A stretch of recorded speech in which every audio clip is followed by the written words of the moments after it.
The Super Mario Brothers movie is directed by Aaron Horvath and Michael Jelenic and stars Chris Pratt, Anya Taylor-Joy, Jack Black, and among others. And in this story, it deals with two Italian-American plumbers that get sucked into this warp pipe where they go to the Mushroom Kingdom, and they pretty much have to stop the evil turtle named King Koopa, also known as Bowser, from having to destroy the Mushroom Kingdom. And along the way, Mario has to basically rescue Luigi from being trapped after they get separated.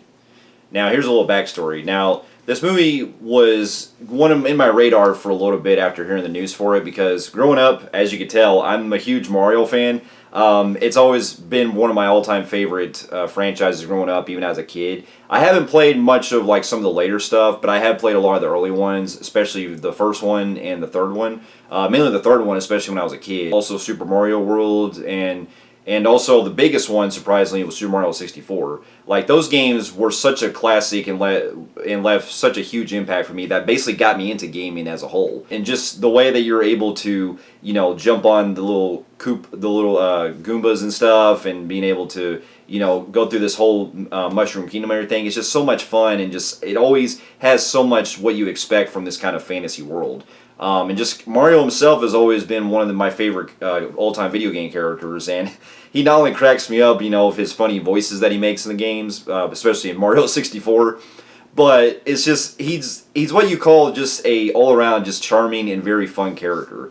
And over the years, they've had different incarnations of Super Mario, including, from what I've heard, was back in the day they actually had an animated series that came out called the Super Mario Brothers Super Show, and there was also this other one that I heard called Super Mario Brothers 3 The Show. I think the one I remember watching when I was a kid, because I did watch a couple episodes before going to school, was I think I did watch the Super Mario Brothers Super Show, because I think I remember seeing that one with the live action segments and stuff. Which is funny because in this movie, not to jump the gun, but they actually use basically like an updated version of that, like a remix, or like an updated version of that song from that original show. So, and then when I was a kid, I did also remember watching vivid bits and pieces of the original 1993 live action film. And I haven't fully seen that film, but from what I've seen of it and from what I heard from a lot of people is that that's basically their first attempt at trying to do a video game movie, and it pretty much missed the mark completely. I haven't fully watched it, so I can't really entirely judge it, but I remember when I was a kid, I just kind of always looked at it as something really completely different from the games. Especially with it pretty much being in this kind of like weird dystopian world and stuff, and I was like, did they get this mixed up with Blade Runner or something? I'm sure over the years it has gained a cult following, and I'm sure if I watch it again, I might have some fun with it, seeing how it's kind of grown on some people. But as an adaptation, from what I heard, is that it strayed away so far from the games, and it went through a whole lot of behind the scenes trouble that has a whole other videos that have covered it and stuff, to where it's basically they missed the mark. But they tried, but they entirely missed the mark when they did their first attempt. And so it was one of those kind of cases where it seemed like after the first movie came out that they wanted to pretty much, had that movie would have been successful, we could have probably gotten more movies. But it seemed to me like when they did that, it was like it seemed like some movies were better off being animated. And going into this one, I was actually glad to see that was the case, because I think the world surrounding Mario and just the way that the certain creatures look and stuff, I think actually works. I actually prefer it looking in animated form. And so after really seeing the trailers to this, I got even interested, because it's been a long time since I played any of the Mario games, but I have recently been replaying the first and the third one again. So it's just brought me back to really wanting to check out some more of the series. And so after seeing the movie, I can honestly say that I was really surprised by this. It was definitely what I would expect. It was cute. It was fun. It had everything that I wanted to see out of a Mario film. There's some things that I would have preferred a whole lot more, but much like with the Sonic movie from a couple years ago, I think this is really how they have a lot of compassion and heart put into these kind of video game adaptations. And so, to get my pros out of the way, I got to really hand it to the cast in this. I thought Chris Pratt, even though I heard that there was some, kind of divisive opinions going into him, from what I've heard, about him being chosen to be voice of Mario, I thought he was great. I thought he really carried it on his own, player trained, You know, him in the kind of Brooklyn accents that you would expect. Yeah, he doesn't have the kind of Mario voice that you think of when you hear from the games, but I still thought he pulled it off. And both him and Charlie Day really pull it off together, especially Charlie Day playing Luigi. And I think that, you know, their chemistry together is so fantastic in the way they play off each other. And they really do such a great job with, you know, making their voices really, you know, spot on at certain points where it did feel like I was listening to the games at times with some of the catchphrases they do. And so they were great. And the other biggest cast members I really enjoyed the most is definitely Jack Black. I thought that, you know, he really put all his he's the biggest standout for me in the best way because he was able to, you know, put a lot of what you think of when you hear Bowser from the games. But also, from what I also heard, was that he actually implemented his own like kind of noises, or the way he kind of like when he's doing the voice acting work, he's actually doing like his own kind of steps and stuff. The way he kind of really embodies the character. So Jack Black, to me, is something I can't basically listen to without thinking of Bowser. So he really commanded it all, and he also has some really funny moments I really enjoy. And then the rest of the cast are really great too. You know, Anya Taylor-Joy, she's great as usual, and she plays the princess. And I liked how in this one, because from what I heard some of the games, the princess in this is actually going to basically save her kingdom and stuff, where she's not really getting captured. So it's a different from the original games, so where you're constantly having to save her and stuff. But I like this kind of change up because it shows that her and Mario are having to stick together and make it to where they flip it to where they have to rescue Luigi. And that is I'm kind of a pro and con with that in certain aspects, but I will say that I thought that was a nice way of trying to, you know, change the formula a little bit than what we've seen from the game, so that way it doesn't make it a little too predictable. But I'll get into some of my cons with that later, also on the writing.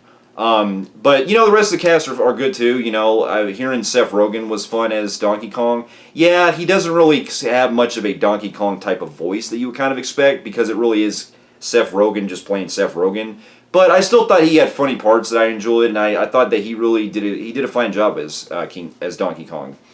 And then the other biggest standouts, the other biggest things I got to appreciate the most is the animation itself. I'm really glad they really paid attention to detail with not only making the look of the characters from the games really spot on, but also the Mushroom Kingdom, the way that it really gets down to the T with how you see the castle, how you see a lot of the mushrooms and stuff, a lot of the ways that you know, the characters look, especially Toad and things like that. And also, the other thing too is the references that are from some of the games. I couldn't believe that they actually put in there. Like, you get a lot of references from the first 3 games. Then you also see some other stuff from like the Mario 64, like with the castle and things like that. I thought that was really great as well. And then you also have some other little Easter eggs I thought were interesting how they put in there that makes you think of like other like later titles of Mario.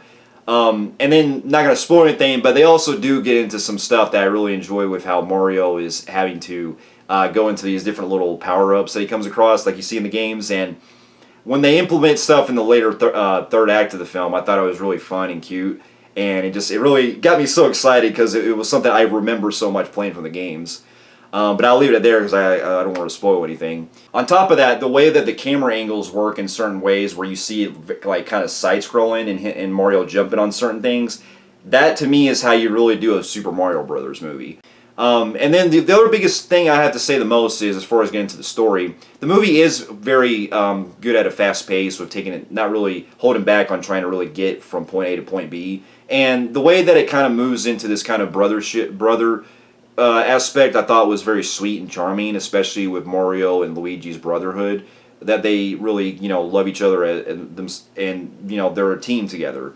And I like the way that the movie takes it to where, you know, Mario's not giving up and trying to just basically go out and save his brother. So I thought that was really great the way it played along. And then there's some other stuff that they set up that's interesting that I was kind of hoping that they would put more emphasis on. The way the story goes along, especially with Princess Peach, that I think that they'll probably later explore if they do a sequel or something like that.